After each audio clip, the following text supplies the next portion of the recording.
Good evening friends, আশা করি আপনারা ভালো আছেন। আমি আর হাপ্পু ভালো আছি। আজকে চিলড্রেন্স ডে। তো আমি সকালবেলা একটা ব্লগ অলরেডি ছেড়ে দিয়েছি, এই ব্লগটা আমার কালকে যাবে। তা যাই হোক, আজকে হাপ্পু তো স্কুলে গিয়েছিল, হাপ্পু চিলড্রেন্স ডে ওখানে সেলিব্রেশন হয়েছে। তা ওদের ওই কালারফুল ড্রেস পরে যেতে বলেছিল, আর এরকম একটা ছোট্ট গুডি ব্যাগ টাইপের দিয়েছে। এটার মধ্যে কি কি দিয়েছে আপনাদের একটু দেখাই। এই যে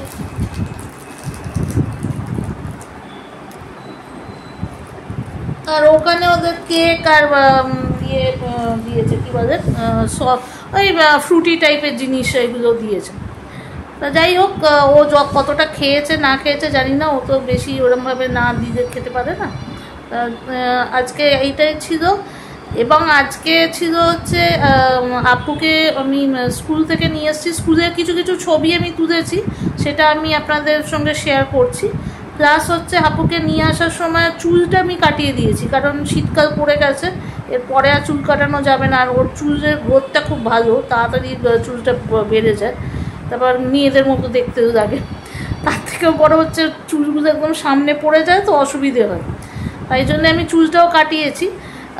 এরকম বাচ্চা যারা অটিস্টিক বাচ্চা, ওর একটু একটা সেন্সারি প্রবলেম আছে। সেন্সারি প্রবলেম মানে হচ্ছে যে চুল কাটাতে এই যে ট্রিমার বা কাঁচির এই যে আওয়াজটা যেটা হচ্ছে, সেটাতে ওর খুব প্রবলেম হয়, খুব ভয়ে চিৎকার শুরু করে দেয়। মানে ওকে শিলিগুড়িতেও চুল কাটাতে হতে আমি, সৌনক, আমাদের যে কাজের মেয়ে, সবাই তিনজনে মিলে ধরতাম, একজন এসে চুল কাটত। তাই এখানে তো আমি যে পার্লারে মানে এখানে যেটা ইউনিসেক্স পার্লার যেটা আছে, সেখানেই আমি ওদের চুল কাটাই। তো সেখানেও 2-3 জন মিলে ধরে চুল কাটে। এরম মিলে এই এতদিনে মোটামুটি আগের বছর থেকে আমরা রয়েছি, 2024 সেপ্টেম্বর থেকে রয়েছি, এখনও অবধি 5বার চুল কাটানো হয়ে গেছে। তো 4বার আমিই ছিলাম, একবার শুধু সৌনক গিয়েছিল। তা মানে ওর মারা যাওয়ার আগে, সৌনকের মারা যাওয়ার আগে সেই ফেব্রুয়ারি মাসেই ও একবার চুলটা কাটিয়ে দিয়েছিল। তা যাই হোক, তা তখন তো সৌনক ধরেছিল, আর বাকি সময় আমি ধরি। এখন ওরা বললো আপনাকে আর ধরতে লাগবে না, কারণ আমরাই আমাদের অভ্যেস হয়ে গেছে ওকে ধরে ধরে কাটানো। সেইটা ভিডিওটা আমি আপনাদের সঙ্গে শেয়ার করব।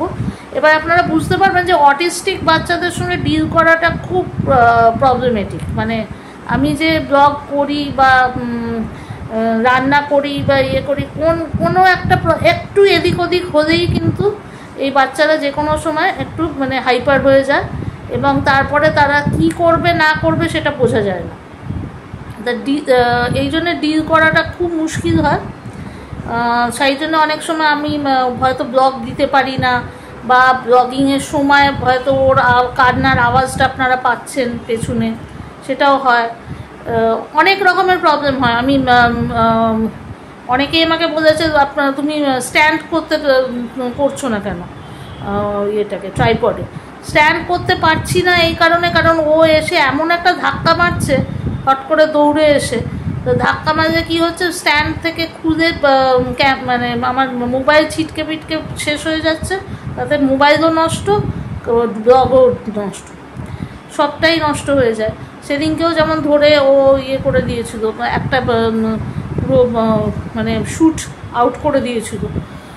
এটা একবার যদি শ্যুট আউট হয়ে যায়, রান্নার শ্যুট, সেটা আবার তো নেওয়া সম্ভব হবে না।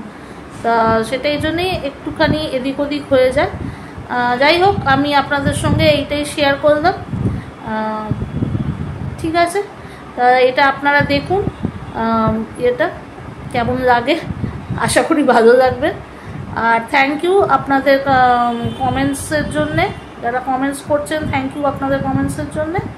এবং কি আর বলবো, okay bye, see you in a next blog.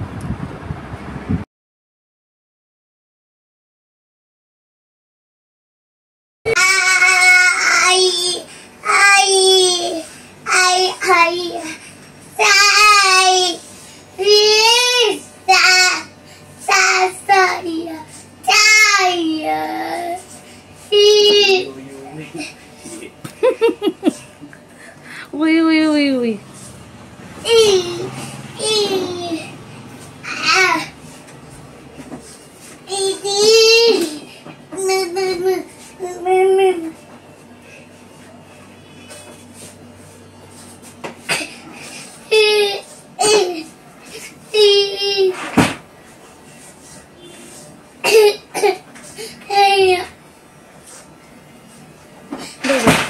তুই কি জাম্প মারবি নাকি উপর থেকে?